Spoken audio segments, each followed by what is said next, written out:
Electric guitar history. The electric guitar was not invented overnight, nor by a single person. It was the result of years of research, study, and evolution, as well as the involvement of many people in its development, until it became the true masterpieces of engineering and technology of today. The origin of the solid-body electric guitar dates back to the Hawaiian guitars that became popular in the United States in the 1930s. As these models were the first instruments that depended almost entirely on amplification to generate their sound. This is the Rickenbacker A22, manufactured in 1931. We can say that it is a Neanderthal electric guitar, which was popularly known as the frying pan. In the 1930s, the first electromagnetic pickups were launched, and in 1936 Gibson launched the ES-150 electric Spanish guitar, the first electro-acoustic guitar with a fixed pickup installed in the body of the guitar. This pickup model continues to be recreated today under the name Charlie Christian, as this was the guitar most associated with the great guitarist. In the 1940s, many inventors, including Leo Fender and Les Paul, began developing their own solid-body guitar models to avoid the feedback problems of guitars amplified with a soundbox. They very wisely thought of eliminating these sound feedbacks by mounting the pickups on a solid wooden body, thus avoiding the vibration of the pickup or any other part of the guitar.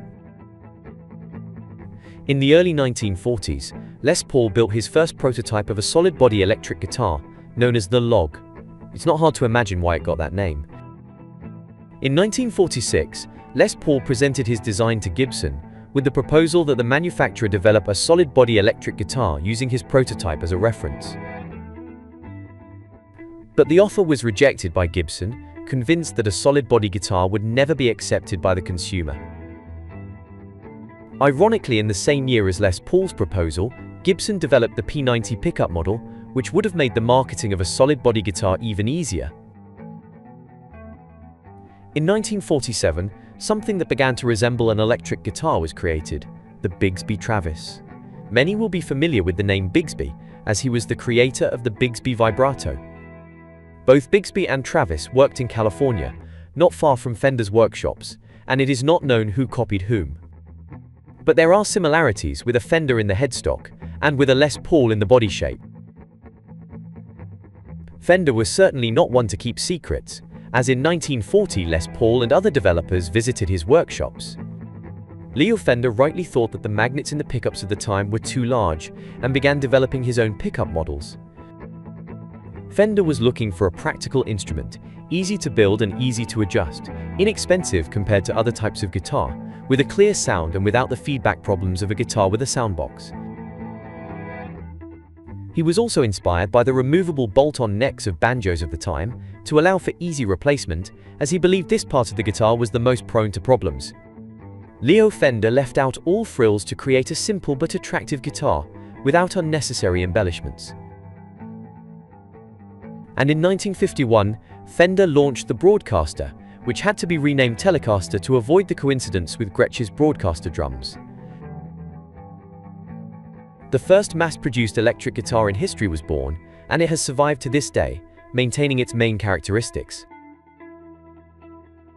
In 1954, Fender begins production of Stratocaster guitar, possibly the most imitated model in history, especially for its body shape, with two irregular cuts to balance the instrument.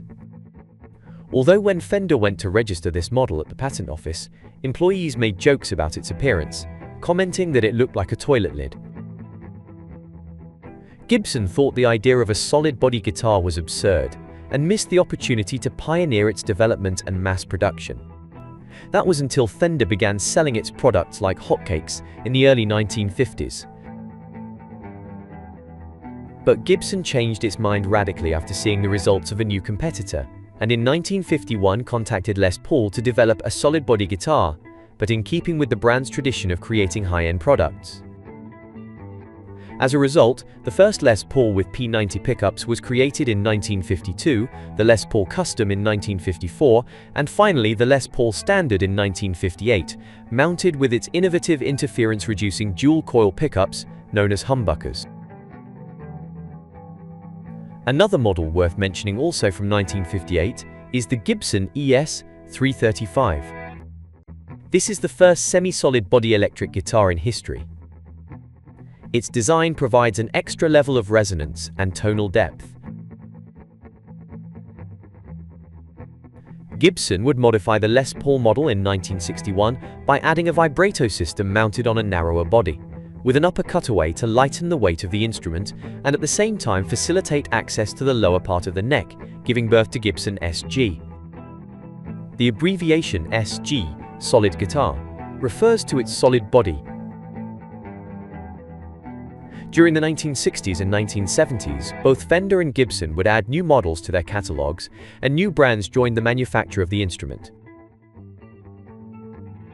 Until the late 1970s, a visionary appeared who gave a new impetus to the electric guitar, creating what is known today as the Superstrat or Superstrat. That visionary was Eddie Van Halen, one of the first to imagine and build a guitar with Superstrat features, with high performance qualities combined with a floating bridge. Features that were recreated by brands specializing in this type of guitar, such as Ibanez, Schecter, Kramer or Charvel. But the Superstrat not only took everything to the next level in terms of output and the number of frets, it could also be fitted with an extra string towards the bass end to increase the punch of the instrument. In this case, the ideologist was the guitarist Steve Vai. The brand that developed the model was Ibanez, and the guitar was named Ibanez Universe. The first 7-string electric guitar mass-produced, which would mark the contemporary characteristics of these models. But Ibanez later raised the bar even higher, developing the first mass-produced 8-string solid-body guitar in 2007, the RG-2228. This would be, in general, the most outstanding aspects of the history and evolution of the electric guitar, since listing everything developed for the instrument would be almost incalculable, including even touch-sensitive MIDI screens integrated into the body of the guitar, as in the case of the custom model developed by Manson for Matthew Bellamy. If you're interested, you can watch the video on guitar bridge types to learn more about the topic. The link will appear now.